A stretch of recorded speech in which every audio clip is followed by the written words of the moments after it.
You know, we are all up in these beautiful days of summer, and that gives us a lot of opportunities to get out and enjoy everything that the season has to offer us. But it can also come with a pretty hefty price tag. That's right. Kimberly Palmer, personal finance expert at NerdWallet, joining us with 5 easy ways to keep more money in your pocket while still making this summer one to remember.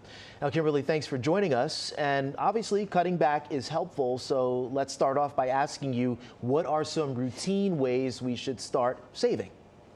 Well, one of the best ways to start out making sure you're ready to afford your summer is to look at our everyday spending, because sometimes it can be helpful to cut back on routine costs. So things like subscriptions that you signed up for, ordering takeout, those kinds of costs can really add up. And by cutting back on those, you can free up more money for summer, because as you said, there are so many temptations to spend in the summertime. The days are longer. And so we do tend to spend more over those summer months. So just getting ready for that can be helpful. Okay, and you also said that we can renegotiate like a cable bill and things like that, phone bill, so that we can help to drive those costs down as well, yeah? That is another great category to look at, because those are kind of boring expenses that aren't giving us a lot of joy this summer. And so if we can make that phone call, negotiate a lower rate, add in some discounts, and sometimes it really does just take a phone call and advocating for yourself, then we can free up some of that money for more fun expenditures, like things we want to do this summer. All right, so credit card debt, right? We know that we're not supposed to rack it up. It's super convenient. You know, it's like the quick little Apple Pay click on the side of our phone. And also, a lot of us, me included, we like to use the points to pay for things later. So what's the best way to sort of balance this out?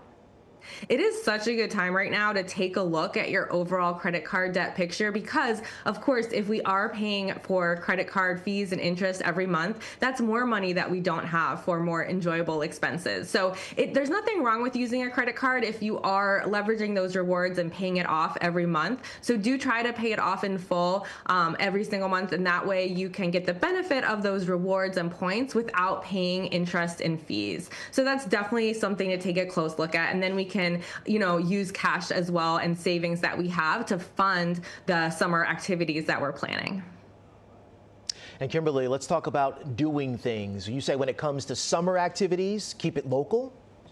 I love the idea of just looking around at the local community wherever you live and take advantage of the free events, the outdoor concerts. There is so much happening this summer. And so just making sure you follow the community social media accounts that announce those kinds of activities, it can help keep you in the loop on what's free for an upcoming weekend. And then also consider taking day trips. There are so many places around to explore that are nearby that don't require a plane ticket, which of course are so expensive right now. So just taking advantage of those local destinations can be really helpful and help you save money. Yeah, it's such a smart idea. You know, also, it's a time of like summer sales that we see a lot of times. And, you know, sometimes our, you know, school day sensibilities leave us. How do we tell the difference between a real bargain and impulse purchase? How do we work that middle ground?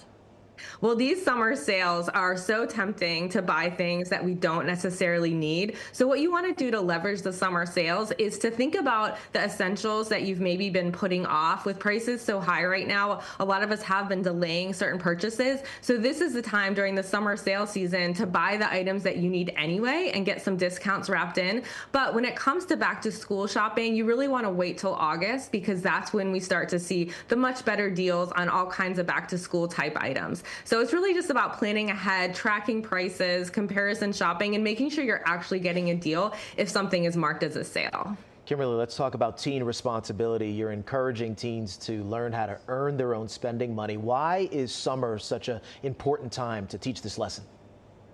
Well, as parents know, it is really hard when school is out and your teen is out there spending money every day. And so by helping encourage them to earn their own money, it can help offset some of the costs of their extra spending. There are great job opportunities for teens out there, anything from being a counselor in training, a lifeguard, of course, babysitting, the classic job, garden care, landscaping, and of course, working in retail or restaurants can be an option for older teens as well. So It's a great opportunity to get that work experience and also help offset some of your own costs. For sure, for sure. Dog walking too is a big one in my neighborhood. All the kids are offering that. And the other thing is an allowance to let them have a little bit of money, and then, of course, tied to chores, and then to be able to spend it to sort of see how it goes. Kimberly Palmer, NerdWallet, great advice for keeping us on the straight and narrow, even as we like to have so much fun in the summertime. Thanks so much for joining us.